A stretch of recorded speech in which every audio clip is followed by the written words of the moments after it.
जास्ती थंड झाले का?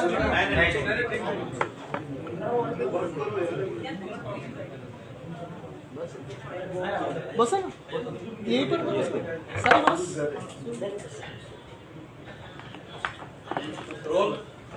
थांबा कुमार सर.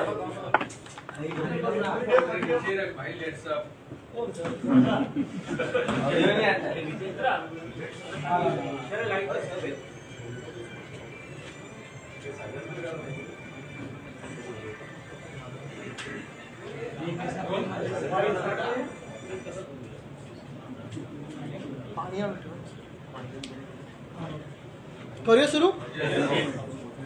बरं, आज सकाळी आपण बातमी तर वाचलीच असेल.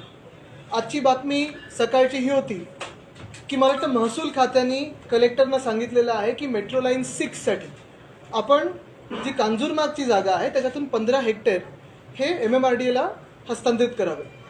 मला वाटतं ही जरी आज ठीक आहे नाही चालतं, ही जरी आज बातमी काही काही पेपरमध्ये मोठी आली असेल, काही काही पेपर्समध्ये छोटी आली असेल, काही सोशल मीडियावर बघायला मिळालं असेल, मला वाटतं आपण पण काही लोकांनी दाखवली असेल, ही बातमी मुंबईच्या दृष्टिकोनातून फार मोठी आहे.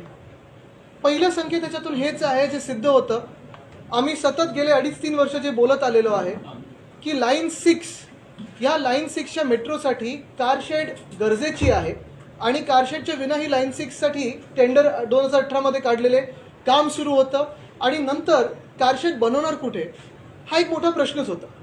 आपल्याला आठवत असेल की 1-1.5 वर्षापूर्वी म्हणजे 2020-21च्या आसपास मुख्यमंत्री उद्धवसाहेब ठाकरेंनी तत्कालीन कार्यभार सांभाळला असताना आपण पाहिलं असेल की पूर्ण ही जी कारशेड होती आरेची असेल ही आपण कांजूरमार्गला ह्या 44 हेक्टरच्या प्लॉटमध्ये हलवली होती.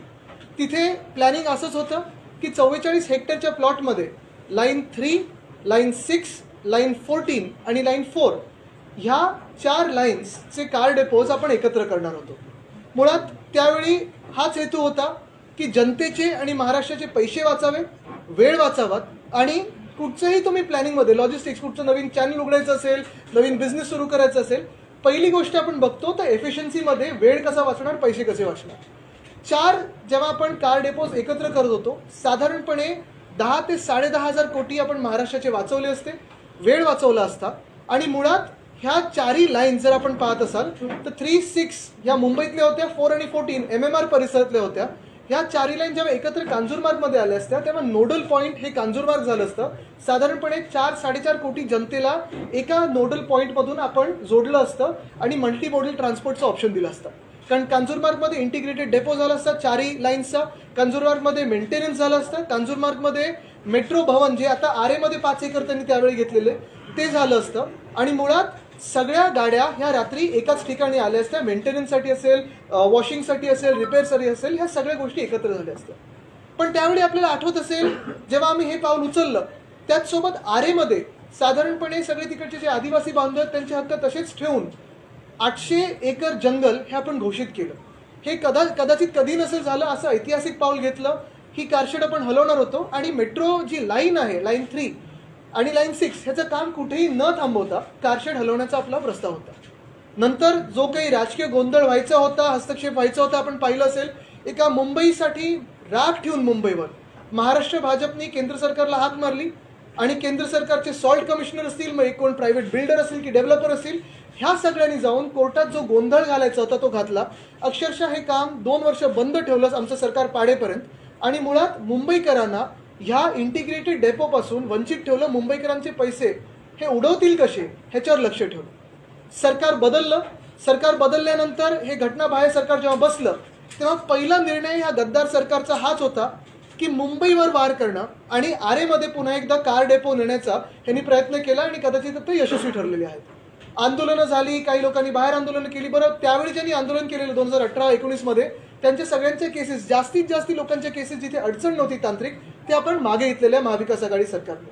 पण आज आपण बघतोय की पुन्हा एकदा बाहेर आंदोलन चालतं. तिथे आरेमध्ये अजूनही झाडं कापण्याचे प्रयत्न आहेत. मला वाटतं आत्ताच मी एक बातमी अजून एक वाचत होतो की MMRCL goes back on it's words आणि अजून 84 झाडं कापण्याचा त्यांनी प्रस्ताव हा सुप्रीम कोर्टला सांगितलेला आहे. ही बातमी आहे 10 नोव्हेंबर 2022ची. असंच जर आपण पाहिलं असेल तर ह्या सगळ्या बातम्या आज आलेल्या आहेत, कारशेडसाठी मार्ग मोकळा. पण हे सगळं होत असताना माझा मुळात प्रश्न हाच आहे ह्या घटनाबाह्य सरकारकडे, की एवढा राग तुमचा मुंबईवर कशासाठी आहे?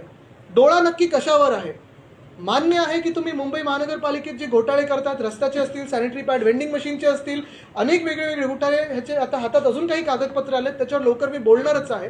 पण हा जो घोटाळा आहे तो एवढा भयंकर आहे. एकतर एस्केलेशन प्रत्येक पॅकेटमध्ये झालं, त्याची देखील माहिती आहे, आम्ही ती आपल्यासमोर लवकरच आणू.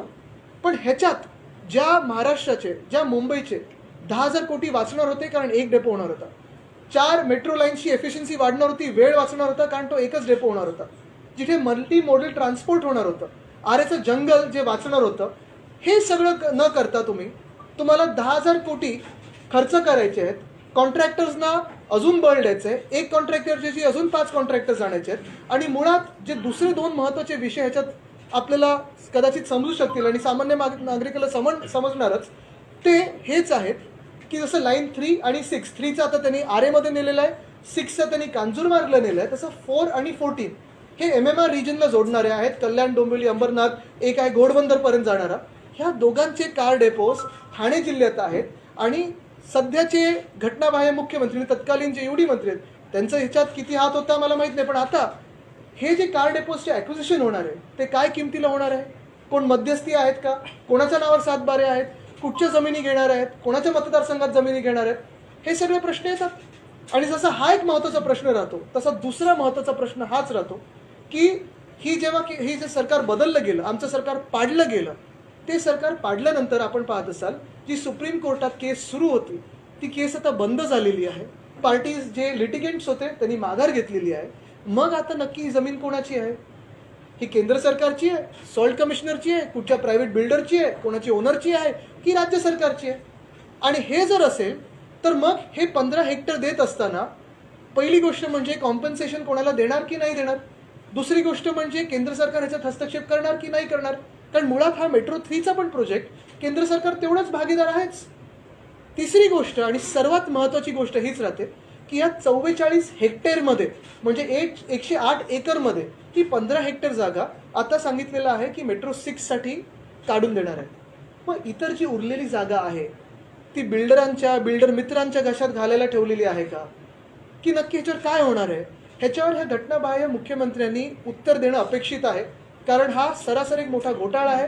मुंबईचे पैसे वाया घालवणं, महाराष्ट्राचे पैसे अशीच उधळपट्टी करणं आणि जागेची असेल, वेळेची असेल, हे सगळं तुम्ही बघता नुसतं waste of time, waste of energy आणि वेस्ट ऑफ एव्हरीथिंग असं हे सरकार झालेलं आहे.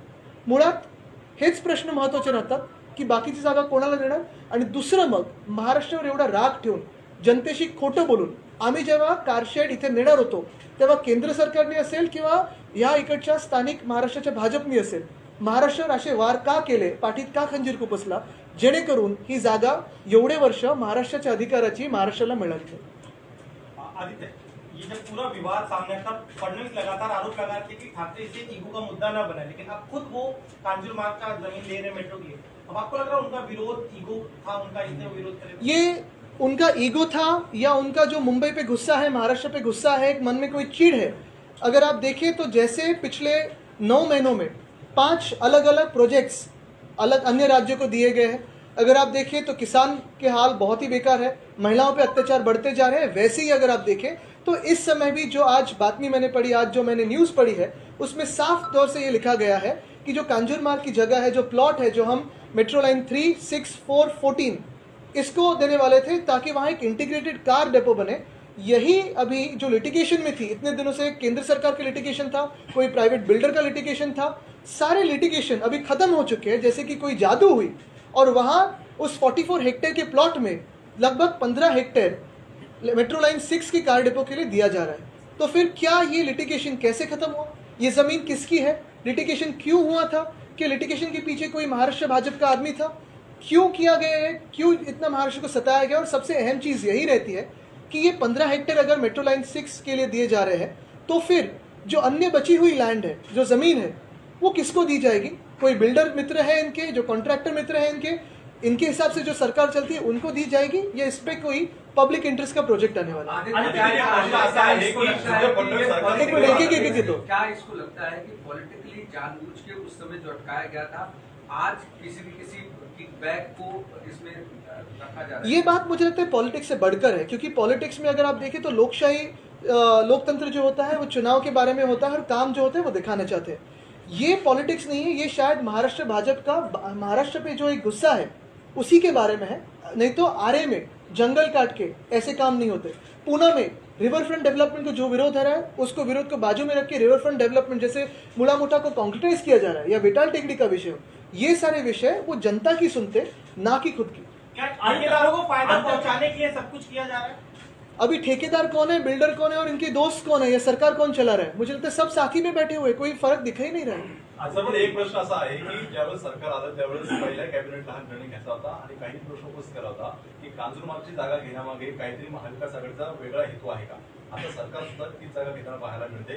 हा राजकीय निर्णय असू शकतो की काही मागे आणखी काही बघा, एक आहे लॉजिकल निर्णय जर आपण पाहिला असेल तर कांजूरमार्गच्या मागे एकच प्रश्न होता की आरेचं हलवणार कुठे। आता माझ्याकडे एक रिपोर्टचं पण माझ्याकडे एक पान आहे, ते पूर्ण रिपोर्ट पाहिजे तर तुम्हाला नंतर देईन, पण हे 2015चं एक रिपोर्ट आहे, त्याच्यात दिलेलं आहे कमिटी फर्दर रेकमेंड्स, हे 2015चा त्यावेळीचं दाखवते मी मार्क करून।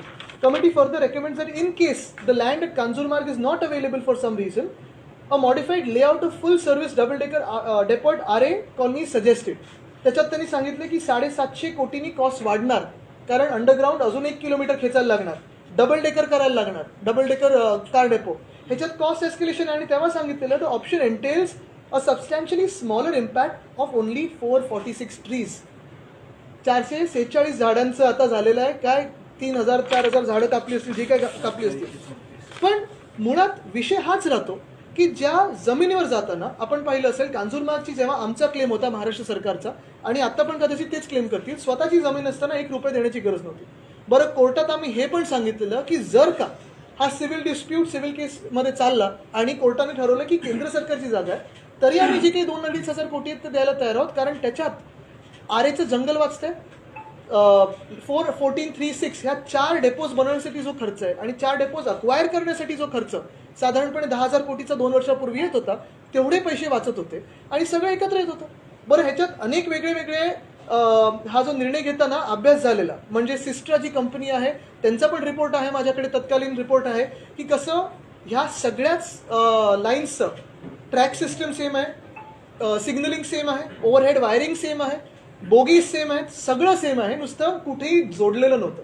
आपण पाहत असाल एका ह्याच्यावर आणल्यानंतर, एका मार्गावर आणल्यानंतर साधारणपणे कितीतरी कोटी आणि एमएमआर रिजन मधले कितीतरी कोटी लोक आपण एका पॉइंट पासून जोडले असते। एक मिनिट, हे करून येतो, एकच तोच विषय आहे की हे करून येतो, शेड आहे ही रद्द करून उरलेली जी 44 हेक्टर जागा आहे, म्हणजे 15 हेक्टर दिली आहे असं तुम्ही म्हणताय, उरलेल्या जागेत अन्य ज्या मेट्रो कारशेड आहेत त्या आता तिथे व्हाव्यात असं। आता बघा, ह्याच्यात साधारणपणे आरेच्या कारशेडमध्ये एक आहे नक्की की आरे हे जंगल आहेच, कारण हा कॅमेरा ट्रॅपिंग रिपोर्ट आहे। हा महाराष्ट्र सरकारने जेव्हा आम्ही सरकारमध्ये होतो तेव्हा केलेला, नोव्हेंबर 2021 ते 2022 जूनचा। हा तुम्हाला पाहिजे तर देतो, हा इन्व्हर्ट केलाय, सरकार पडल्यानंतर त्यांनी काही अक्नॉलेज केलं नाही, पण इन्व्हर्टेड आहे महाराष्ट्र फॉरेस्ट डिपार्टमेंटला। त्याच्यात हे सगळं आहे की काय काय नक्की स्पीसीज आहेत आरेच्या वगैरे, ठीक आहे, पण पुढेही जाऊन कॅमेरा ट्रॅपिंग आपण त्या साईटवर केलं, ते बिबटेत हे त्या साईटमधले, जे कन्स्ट्रक्शन साईटमधले, काही दिवसात सापडलेले, काही रात्री आहेत तिथे, हे जिवंत बिबटे आहेत तिथे, मोठ्या आणि आदिवासी समाज आहे, झाडं आहेत, हे सगळ्या गोष्टी आहेत। पण मूळ हेतू हा आहे, मी जेव्हा प्रत्येक वेळी पर्यावरणाबद्दल बोलतो, मग ते BSCच्या बसेस असतील किंवा हे असेल, माझं सस्टेनेबिलिटी हे दोन्ही भावनेतून असतं, एक तर इकॉनॉमिकली आणि दुसरं इकोलॉजिकली। आत्ता मूळ प्रश्न हाच राहतो की जर तुम्ही मान्य करत असाल आणि जर महसूल खात्याने कलेक्टरना सांगितलं असेल की ही जागा MMRDAला द्या, तर ते 44 हेक्टरची जागा आहे, 108 एकरची ती जागा आहे। पहिलं तर तुम्ही ती मान्य केली की ही शासनाची आहे, म्हणजे महाराष्ट्र शासनाची। दुसरं, जे लिटिगेशन उगाचचं केंद्र सरकारने टाकलं असेल, सॉल्ट कमिशनरनी किंवा प्रायव्हेट बिल्डर जो कोणी यांनी उभा केला असेल, ते मागे गेलेले, म्हणजे जागा तर मोकळी झाली। त्या 44 हेक्टरमध्ये 4, 14, 3 आणि 6, 6 आणि 3 ह्या 4 लाईन्सचा इंटिग्रेटेड डेपो का नाही व्हावा? ह्याच्यात पैसे वाचणार आहेत, वेळ वाचणार आहे। आणि अजून एक तुम्हाला सांगतो, प्रत्येक रिपोर्टमध्ये, आणि हे तुम्ही साधं कॅल्क्युलेशन लावा, आरेची जी जागा आहे कार डेपोची ही साधारण 2035 पर्यंतच आपल्याला पुरेशी राहणार आहे. त्यानंतर जो पॉप्युलेशनचा रेशो घेतला आहे त्यांनी गाड्यांमधला हेडवे टाइम घेतलेला आहे साधारण 1.25 मिनिटाचा की 1.5 मिनिटाचा. ती जागा आपल्याला पुरेशी राहणार नाहीये. आपल्याला ती जागा बदलायला लागणारच आहे. मग हा उगीच जास्तीचा खर्च कोणाला, अधिकचा खर्च कशासाठी करतोय आपण, कॉन्ट्रॅक्टर्सना का बेनिफिट देतोय आपण? क्या उस वक्त केंद्र सरकार से इस बारे में कोई बात हुई थी कि शॉर्ट कमिश्नर को उस वक्त आगे किया गया था, उस वक्त क्या जवाब मिला था? क्या अभी कुछ लिखेंगे आपके? केंद्र सरकार से यानी जो हमारे अधिकारी वर्ग थे वो बोलते थे, एमएमआरडीए एमसी हो वो बोलते थे, क्योंकि डीएमआरसी एमएमआरसीएल जायका ये सारों का एक जॉइंट वेंचर था और यही बात चलती थी. डायरेक्टली पॉलिटिकली बात नहीं हुई और ये मैं कहूँगा क्योंकि कोई मुझे इस पर बवाल नहीं चाहिए, पॉलिटिकली बवाल करने की बात भी नहीं है. मैं आज पॉलिटिक्स नहीं करना चाहता, ये मुंबई की बात है. लेकिन सीधे तौर पे अगर आप देखें तो मुंबई मेट्रो 3 जो है वो जेवी है केंद्र सरकार, राज्य सरकार और जायका का. इसमें अगर केंद्र सरकार की जगह होती तो भी वहाँ बनने में कोई तकलीफ नहीं है, राज्य सरकार की जगह हो तो भी तकलीफ नहीं, क्योंकि ये देश तो हमारा ही है, किसी दूसरे देश में तो जाके नहीं बना रहे. लेकिन देवेंद्र ने फडणवीस हमेशा ये बोलते हैं कि आपकी जो सरकार थी उसमें मेट्रो बनने नहीं दी गई, बहुत डिले किया गया. आपको ये कहना, ये क्लेम करना है कि उनकी तरफ से ये डिले हुआ है क्योंकि सेंट्रल गवर्नमेंट नहीं, एक बात है कि अगर आप देखें तो बीच में भी जो मेट्रो का इनॉग्रेशन हुआ था, मुझे लगता है 7 और 2B या कुछ, वो मेट्रो हो या मेट्रो लाइन 3 हो या कोई भी अन्य मेट्रो हो, अगर आप देखें तो हमारे काफ़ी सारे आप ही के साथ विजिट्स हुए. तो सीएम उद्धव साहब थे, मैं भी था. मेट्रो लाइन 3 हो, 2 हो, 2B हो, 7 हो, ये सारे जो लाइन्स है वो हमारे समय में भी, कोविड के टाइम पे भी इसका काम जारी था. रुका था तो सिर्फ कार डेपो रुका था, कोई मेट्रो लाइन रुकी नहीं थी, क्योंकि अगर वो रुकती थी तो वो 2-3 महीनों में पूरी बना के इनॉग्रेशन नहीं कर पाते. ये जो प्रोग्रेस है वो सामने है, उनके ट्विटर टाइमलाइन देखे, हमारे ट्विटर टाइमलाइन देखे, आप भी साथ में थे. एक सवाल जो फडणवीस ने जो ट्वीट किया, उस समय में जो ट्वीट किया था और कहा था कि सिर्फ सरकार ईगो के चलते पैसे बढ़ा रही है, इस पर कॉस्ट बढ़ा रही है. ये आरए में होता तो उतना एक्सटेंशन जो होता है वो नहीं होता और पैसे कॉस्ट एस्केलेशन. अभी जो उन्होंने कॉस्ट एस्केलेशन की बात करी है, मैं उनको सिर्फ यही कहूंगा हम्बली कि उसमें ना जाए, क्योंकि हमारे पास काफ़ी सारे डॉक्यूमेंट्स है कि कॉस्ट एस्केलेशन कब हुई, पैसा कब दिया गया, कौन से पैकेट में एस्केलेशन हुआ. मुझे उसमें जाना नहीं है, क्योंकि ये बात तो बनती है बिगड़ती है, कोई इंक्वायरी इन पर होने वाली नहीं है, क्लीन चिट तो मिलेगा ही मिलेगा. लेकिन यही बात है कि कॉस्ट एस्केलेशन कब हुई थी, ये अगर जानना जरूरी होगा तो सितंबर 2019 के पहले हुई थी. बट उसमें एक ही बात है कि ये जो मैं कह रहा हूँ, कांजूरमार्ग में अगर लाते तो जो एक्विजिशन अभी भी करना चाहते हैं थाने.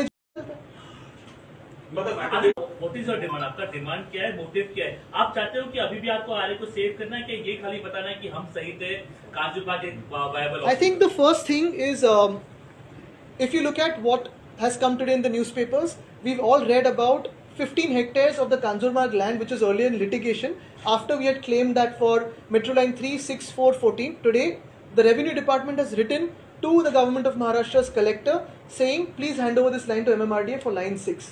Firstly, this vindicates a stand and makes it clear that this land always belonged to the Government of Maharashtra and is appropriate for a car depot. Line 6 was all the time coming along without a car depot, which is now having its car depot. And I believe that if we make 3, 6, 4, 14 together in one place, an integrated car depot will save almost 10,000 crores of land acquisition. Furthermore, cost that is escalating for construction, and it will make our operations of metro efficient and more timely.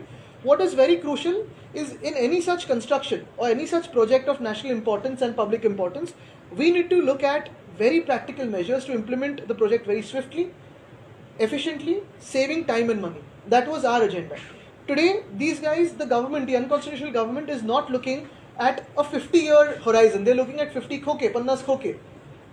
They're not looking at helping the people, they're looking at helping the builders and contractors friend. So that is one. And the other is, out of the 44 hectares, only 15 hectares have been given to line 6. What about the rest? Will it be shared with builder friends or contractor friends? आज एक political सवाल, दूसरा कि आज अमित शाह का मुंबई में दौरा है और वहाँ पर बीएमसी चुनाव है, आसपास के जो चुनाव है उनको लेकर एक रिव्यू मीटिंग करेंगे, सीएम डीसीएम को साथ में लेकर के. इसको कैसे देखते हैं? और जो कि अमित शाह जब भी आते हैं तब उसके बाद कुछ महाराष्ट्र में राजनीतिक हैपनिंग नहीं, आपने कहा अलग सवाल तो अलग जवाब मैं देना नहीं चाहता, क्योंकि एक ही है, जैसे मैंने कहा कि राजनीति तो चलती रहेगी, चुनाव आते रहते जाते रहते हैं. सबसे अहम बात यही रहती है कि जो हम चुनाव में प्रॉमिस करते हैं, वचन देते हैं कि लोगों की सेवा करेंगे. आज ये हम सेवा भाव से करना चाहते थे, मुंबई के लिए करना चाहते थे, लेकिन आज जो सरकार हमारे राज्य में बैठी है वो मुंबई विरोधी है, महाराष्ट्र विरोधी है। जनता पे उसका राग है, गुस्सा है, और वही गुस्सा इसी सारे अगर आप देखें तो उनके एक प्रोजेक्ट्स अगर आप देखें तो उसी में दिखाई दे रहे हैं। वो पूना का वेताल टेकड़ी हो या फिर मुंबई का आ रहे हो, फर्क कोई नहीं है। फर्क यही है कि अलग अलग लोकेशंस में है। एम यही है कि मुंबई का हो, महाराष्ट्र के किसी भी शहर में जो पर्यावरण है उसकी हानि हो, जनता को तकलीफ हो, ताकि जनता यहाँ से निकले और कहीं अन्य राज्य में जाए। चाहते हैं कि कांजूरमार्ग में ही कार शेड बने, जो पूरा 44 हेक्टेयर का लैंड है वो पूरा कार शेड के लिए इस्तेमाल हो, और जो आरे में कार शेड बन रहा है वो शिफ्ट किया जाए कांजूरमार्ग में। देखो, चाहता तो मैं बहुत कुछ हूँ। चाहता तो ये भी हूँ कि जिस विधायक ने पुलिस स्टेशन में जाके गोलीबारी की, जो गोली चलाई, उसको अरेस्ट हो। कोई कायदे से कानून से अगर राज्य चलता हो तो वो हो। रोशनीताई शिंदे के पेट में जिसने लात मारी, उन पे कोई कार्रवाई हो। चाहता तो ये भी हो कि किसानों को मदद हो। चाहता तो ये भी हो कि वेदांता फॉक्सकॉन हो वो वापस आए, एयरबस टाटा हो या medical device park, bulk drug park हो। और वैसे ही चाहता हूँ ये भी हूँ कि कांजूरमार्ग में जो हम 4 डेपो साथ में लाना चाहते थे वो एक साथ ही आए, क्योंकि ये कोई मेरा प्रोजेक्ट नहीं है। ना मैं कॉन्ट्रैक्टर हूँ, ना मेरी एक उधर 1 इंच की ज़मीन है, कोई मुझे फ़ायदा नहीं होने लगा। लेकिन अगर मुंबई कर के हिसाब से मैं सोचूं तो मेरा फ़ायदा यही है कि मेरे शहर का पैसा बचता है, मेरे राज्य का पैसा बचता है, मेरे वक्त बचता है, और इंटीग्रेटेड डेपो में ये एफिशिएंसी बढ़ जाएगी।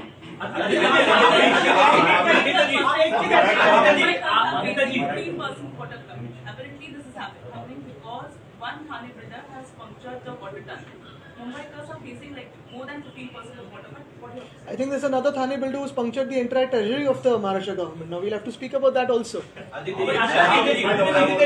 साहजिकच आहे की काही रणनीती आहे त्या आखली जाईल. महाविकास आघाडी इतपत त्या सगळ्या रणनीतीला तयार आहे. मला वाटतं बघा, एक आहे की जसं मी यांना पण त्याचं उत्तर दिलं की मी राजकारणास बोलणार नाही. कारण एक आहे, हे विषय जे आहेत हे महत्त्वाचे असतात आणि आपण बघतो ही लढाई खूप मोठी होती. अनेक नागरिक तिथे जाऊन, सामान्य नागरिक ज्यांना काही राजकीय बॅकग्राऊंड नव्हती, त्यांनी जाऊन आंदोलन केलं. लहान मुलांपासून वयस्कर लोकांपर्यंत त्यांनी आंदोलनं केली. जेलमध्ये गेलेत, लाठीकाठी काढलेली आहे, केसेस चाललेल्या आहेत, पासपोर्ट जप्त झालेले आहेत, त्यांना नोकऱ्या पुढे मिळाल्या नाहीत. महाविकास आघाडीचं सरकारनं ह्या जास्तीत जास्त केसेस जिथे तांत्रिक अडचण नव्हती त्या मागे घेतल्या. पण हे सगळं होत असताना आपण मुंबईचा देखील विचार केला पाहिजे, महाराष्ट्राचा विचार केला पाहिजे, MMRचा विचार केला पाहिजे. आणि हे जे मी आज बोलते तो खूप महत्त्वाचा विषय आहे.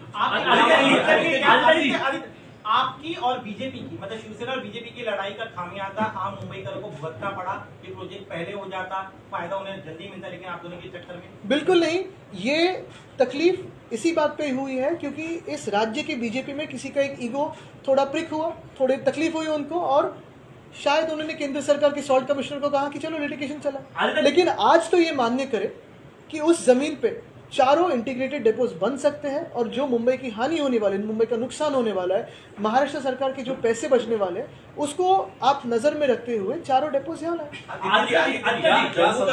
पूर्व राज्यपाल सत्यपाल मलिक यांनी खूप मोठा गौप्यस्फोट केलाय. पुलवामा हमला आमची नाकामी होती असं ते म्हणतायत. मला वाटतं ते पण बोलण्यासारखं आहे, पण आज मी बोलणार नाही. जसं मी सांगितलं, एक सुद्धा मी इकडे तिकडे बोललो तर हे कांजूरमार्गचं उद्या रिपोर्ट होणार नाही. आणि म्हणून महत्त्वाची गोष्ट हीच राहील की आज कुठचाही प्रश्न दुसरा हात न घालता, आणि ही माझी सवय राहिलेलीच आपल्याला माहिती आहे, मी प्रत्येक पत्रकार परिषद तेवढीच फोकस ठेवतो. आपण एरवी भेटतो तेव्हा मी सगळ्या विषयांवर बोलतच असतो, पण आता लगेच बाहेर थांबू नका एरवी बोलायला. आहे नक्की. Water cut for Mumbaikars is a serious issue, and only for the interest of a builder it has happened, because they were digging a borewell. A water tunnel has been damaged because of it. कितना serious लगता है आपके लिए? मैंने यही कहा अभी कि builders और कॉन्ट्रैक्टर्स की सरकार है, उन्हीं का चलता है. जो जनता को जो तकलीफ होती है वो तो पकड़ी नहीं जाती, क्योंकि बिल्डर्स को कोई तकलीफ ना हो, और वो भी बिल्डर्स सारे नहीं, इनके जो दोस्त हैं, इनके जो मित्र हैं, उनके लिए सब कुछ चल रहा है. हमने अभी भी कहा, पहले भी कहते हैं कि जिस चीज पर प्रेस कॉन्फ्रेंस करते उससे बोलिए, भी हमारा काम है पूछेंगे. उत्तर प्रदेश में अतीक अहमद जो कि माफिया था, उसके बेटे का एनकाउंटर हुआ. अलग अलग पार्टीज ने मुख्तलिफ राय दी है कि एनकाउंटर सही है, गलत है. आपकी पार्टी का, आपका इस पर क्या राय है जो एनकाउंटर हुआ? नहीं, मैं यही कहूंगा कि मुंबई में जो पर्यावरण का खात्मा करे जा रहे हैं उसी पे बात करूंगा. कल तो मैं आऊंगा वहाँ. आदित्य जी, केजरीवाल को कल बुलाया गया, एक सिटिंग चीफ मिनिस्टर बुलाया जा रहा है. आप कैसे देखते हैं? आप लोग लगातार के विपक्ष को टारगेट किया जा रहा है. आज येईल. चलो थँक्यू. राहुल गांधी येणार आहे. आज नाही ठीक आहे, आज पहिलं मेट्रोवर बोलूया कारण हा महत्वाचा विषय. आणि माझी खरोखर तळमळ समजा, हे जे प्रश्न मी मार्गी लावत होतो हे जेन्युअनली लावत होतो. आणि प्रत्येक प्रोजेक्टमध्ये मुंबईकरांचा आणि महाराष्ट्राचा पैसा कसा वाचेल, वेळ कसा वाचेल ह्याच्यावर लक्ष देऊन होतो. आज तर सिद्ध झालेलं आहे. आणि जर हे नसेल तर नक्की जागा कोणाची आणि ती बाकीची जागा देणार कोणाला, हा एक मोठा प्रश्नच आहे. राहुल शेवाले को कल बाबा साहब